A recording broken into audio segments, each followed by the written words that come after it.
It's the Happy Families podcast. It's the podcast for the time-poor parent who just wants answers now. So I would actually be looking for ways to create an element of camping in an environment that feels so much safer and so much more familiar. And now here's the stars of our show, my mum and dad. Every week on the Happy Families podcast, we answer your questions. And we have a question that I think is going to be on the minds of a lot of parents as school camps get closer. Hello, my name's Dr. Justin Coulson. I'm here with my wife, Kylie, mum to our 6 kids. Kylie, let me read this one to you. It's from somebody who wanted to stay anonymous to protect, I guess, their family and their little guy. The question says this. Hi, love the podcast. Recent convert and trying to listen to some of the backstories as well. One question I have is about anxiety in young boys. My 10-year-old is a sensitive little guy in year 5. He's always been afraid of alpha males and surrounds himself with girlfriends. Now that they're in year 5 at school, his first ever camp is coming up in 5 months' time. He's expressed to me that he's scared about the prospect of sleeping in the dark in a cabin with a bunch of boys, and he doesn't want to be away from us. He also struggles when we go away on holidays and sleeping in a new place, so I think part of it might have something to do with the unknown, and he's not good with new things like food. For the record, he has had sleepovers at my parents' house, but nowhere else, and he had 2 little friends sleep over when he was in grade 1. They were both girls, and that went well at the time. When we have cuddles in bed after reading and before going to sleep, he's been in tears about the pending camp. So I think that they're talking about it at school a little more in the last few weeks. I've said to him that we can work on the dark thing at least by reducing the brightness of the nightlight gradually and hopefully working towards no nightlight and a closed bedroom door by camp time. I'm not sure how I can help him with the separation anxiety, except that I brought his old comforter so that he can bring that along when the time comes. And I've promised him that he can bring a pillow and his favourite sleeping bag from home. We're a very nuclear family. 2 parents, 2 kids. His younger sister is 8 and pushes them around a lot. And my husband and I are both very involved with the kids. And you can hear that, can't you, when you listen to this email? It's such a... I just love how much parents love their kids and want them to do well. But Kylie, school camp, leaving home, sleeping in the dark with a room full of boys, quiet, sensitive kid. Kylie, there's a whole lot of things that we can do to help any families whose son or daughter might be heading away on a camp. We've been through this with our kids, never really had any major problems with it, right? Our kids were pretty keen to get away. They were excited about the prospects and they didn't have the same kind of response, but that doesn't mean that we can't be helpful. So a handful of things stand out for both of us. You took a great big deep breath like you were ready to dive straight in. What was the first thing that was on your mind? I just think 10 is a really young age. It's hard enough to go and stay at grandma's as a 10-year-old or going and staying at your best friend's place. Like, these are places that actually your children are familiar with.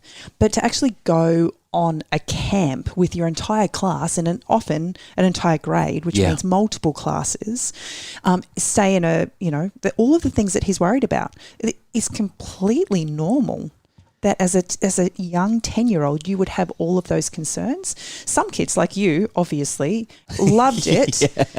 Any chance to get away and, Yeah, I'm not the quiet retiring type like this little boy seems to be. The one thing I will say is at 10 years of age, if you don't feel your child is actually ready for that, school camp's not compulsory. No, it's not, but a lot of memories are made. And I also want to emphasise that avoidance reinforces anxiety. And this is an opportunity for a child to I guess, step up. Let's go through a couple of things. Very briefly, I want to talk about, in my book, The Parenting Revolution, I talk about 3 basic psychological needs that kids have. They need to feel a sense of closeness and bonding with those around them. They need to feel a level of competence and capability, and they need to have a sense of control. So what's going on with a situation like this is we've got a little boy who doesn't have great friendships with the boys that he's going to end up stuck in a room with and spending a whole lot of time with. So that need is not being met. It makes sense, therefore, that he would be nervous about it. Secondly, though, because of the sense of, I'm going to say, a low level of competence, that is, he doesn't feel safe and capable of sleeping in a dark room without his parents and separating, that competence need is not being met, so it feels low, and he feels like he's being forced to go. So this is a perfect storm, a perfect recipe for some negative and challenging experiences if we can't set things up. The great thing is we've got a mum who's sent us a note 5 months early. And that's the great thing. There's time. Yeah. And so much can change in 5 months. Heaps. So when I think about this situation, the first thing that stands out to me is who are the boys that he would most likely be able to build friendships with? Where is the commonality? How can we join a handful of boys together to help create a safety net for him? And this is one of the great challenges with school camp, and anyone who's a school teacher and who has tried to organise who's going to be in which cabin knows exactly what we're talking about. I know that no parent wants to be that parent that gets in the face of the teachers and says, but my child has these needs and you need to do this, this and this, or my child can't go to camp. But I absolutely think that... I don't think you need to do that though. With 5 months, my personal take on it, I would be going to the teacher and just saying, look, my son's really struggling with his friendships with his male peers. As a teacher, when you look at the classroom, is there any child, or children that you feel with a little bit of a nudge my son could make friends with? Well, that's all I was going to say. We're not getting overly involved, but we are highlighting this is something that we're a little bit nervous about. What are you seeing? Who can we build relationships with outside of the school arena? And that's it. Once you've got those names, then you actually create opportunities for some play dates, 100%. Meet the family, spend time with them. And over 5 months, if you can do enough of that, you actually have a chance that he's going to be excited because he's got, he can hang out with Johnny. That's right. So we've got the relationship building thing happening there. Something else that might be fun, depending on what your rule is around sleepovers, is maybe now's the time to organise for a sleepover or a camp in the backyard. I mean, I know that our kids have loved it when we've stuck a tent in the backyard on the grass and they've been able to have 1 or 2 friends over and they've all slept in the tent overnight, and it's been such an adventure for them. They're really close to the house. They've got access to bathroom facilities. They've got torches. There's light, but they're doing it on their own. They're sleeping outside and having that adventure. So I would actually be looking for ways to create an element of camping in an environment that feels so much safer and so much more familiar. He's going to start to get a sense of how it feels to sleep outside the house or sleep in an enclosed space with some other people who he's developing relationships with. Another thing that we've done in the past is during the holidays, I've actually hosted like a kids hangout day. Yeah. And we've just done activities, not because it's a birthday party, but just it gives them an opportunity to socialise outside of the school and have something in common. Yeah, it feels really good when the kids get to have that. Creating memories. Totally. So we're building relationships. Kylie, when I consider some of the other challenges that are associated with this situation, we've got a little boy who's just kind of nervous. And I want to go back to this idea that avoidance reinforces anxiety. My general take on these situations is no matter how uncomfortable it is for your child to go away on the camp, my sense is that more often than not, in the vast majority of cases, the experiences that kids have on the camp will build their sense of competence, their self-efficacy, their belief in themselves. So they might be saying, but I can't do it, I'm too scared, this is too much for me. Then they go and they actually do the camp. They have the time away from the family, they do the separation bit, and they come back feeling like they've grown 0.5 meter in height. They come back feeling 6 feet tall because they've done something hard. They've developed that competence. And I really think that if we step into an avoidance mentality, we reinforce all of the fears and anxieties that they have. Whereas if we step forward and say, when you do hard things, how does it feel? What we actually do is boost their resilience and we boost their sense of competence. So as hard as it is for parents to let go and to, I guess, have that slightly firmer line, in almost all cases, I would say it's worth pushing it. Now, there are some cases where you've got a child who's dealing with some clinical psychological challenges where you may choose otherwise. And talking with the school, talking with your mental health professionals who know your individual circumstances, that's going to be the best place to go to get guidance around that. But as a general rule, I'd be saying, push through this. It's worth it. Allay your own fears and anxieties and get comfortable with the idea that from time to time your children are going to be uncomfortable. As horrible as that is for us as parents, we just don't want our kids to feel those things. They're a necessary part of being human, and our children will do better in life if they develop the skills to regulate those emotions and push through those challenging things. So there are a couple of other points that are worth making when we consider kids going away to camp. The first one is that this is 5 months away. The build-up can be anxiety-producing. So I would say, don't make too big of a deal about it. Give your kid a hug. Let him know that you know. ask if there's anything you can do, and then let it be. I wouldn't be making this a topic of conversation every single day for the next 5 months, or we can build it into something that is really, really big. The last thing, I guess, that we've got to talk about here, we've dealt with being away from you, the separation anxiety and the building relationships, but there's also the sleeping in the dark idea. And when it comes to this particular challenge, you might find that there is an option to plug a tiny little night light in the cabins that the kids are going to be sleeping in. Or you might find that this process of slowly but surely reducing the amount of light in the environment at home is a really nice way to move things towards what's going to happen at the camp. The other option is just that he goes on the camp and this is what happens. And surprisingly, a lot of kids adapt to this sort of thing really, really well. Again, I don't think this is the sort of thing that we need to make a big deal about. More preparation, more focus can actually exacerbate it, blow it up, magnify it, rather than just making it something that people do. You're looking at me funny, like you don't like my perspective on this. I just still stand by the fact that 10's really young. And Yeah, it is.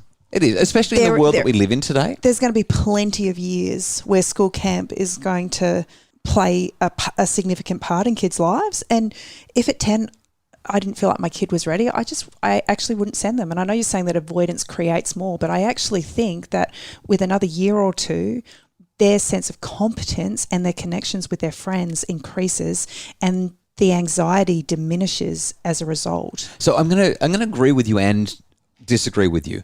In cases where the challenge is significant, then you're absolutely right. But what happens next year is we've reinforced how good it felt to stay home and not have to go. But I don't think it does. I actually think in most cases, children who miss out on those opportunities feel like they've missed out, because the kids all come back and they talk about the experiences, and that child that didn't go, they're not actually part of it. And I think that often I'm going to use the word consequence of not attending is that you recognise that you actually missed out on something that was really good. And so for me, we've got this really tender young child, whether it's a boy or a girl, it doesn't matter. And I just feel like, having been in situations as a young child myself where I wasn't ready for them and I didn't feel like I had connections, the experiences I had were actually more traumatic because I was picked on, I was bullied, teachers didn't see things, I didn't say anything. And for a little kid in this situation, there is the real challenge of dealing with that.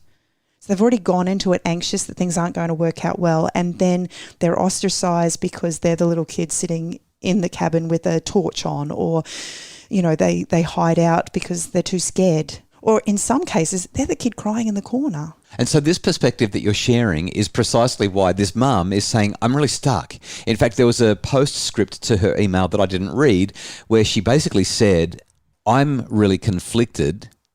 My husband thinks I'm being too soft on him. And so I'm not quite sure of the right way to go. And this is the challenge, isn't it? Because in one way, staying away can reinforce the anxiety. It can reinforce this sense that I need to be coddled, and it can reinforce to the child, all I have to do is cry and say I don't want to, and my parents will relieve me of all of the fear. And there's also the chance that the child will just develop through it and grow up and have the fear of missing out and really wish that they could go next year. So it is really complicated. The reality is, I think it really depends on the individual circumstances. I do too.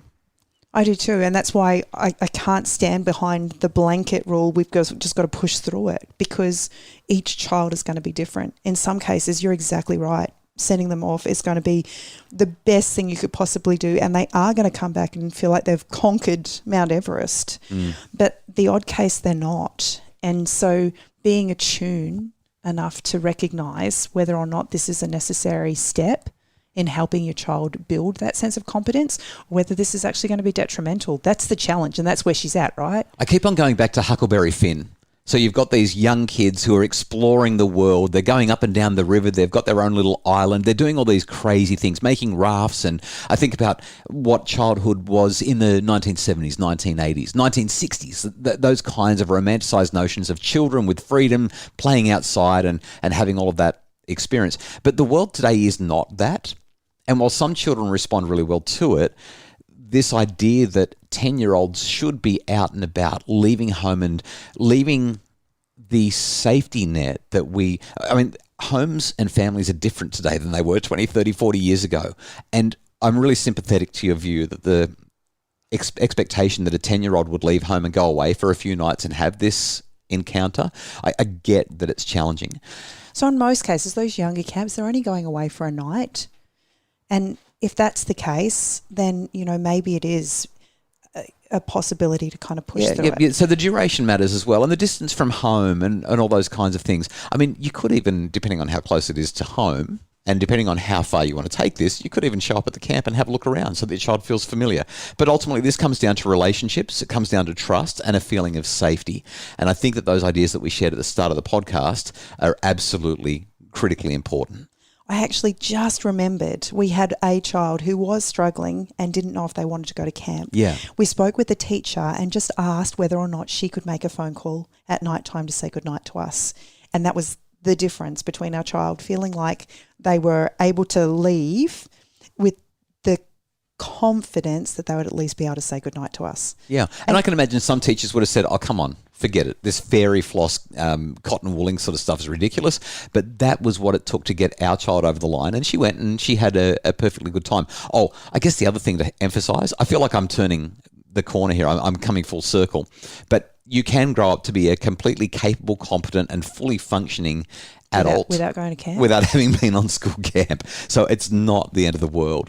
I hope that the ideas that we've shared in this episode have been useful for our anonymous listener. I love our listeners' emails. I love the questions that we get to grapple with and the messiness and the untidiness and the fact that there isn't always a clear solution. There's not always a way forward. But when we stay focused on the goal of meeting our kids' psychological needs, we tend to do a better job.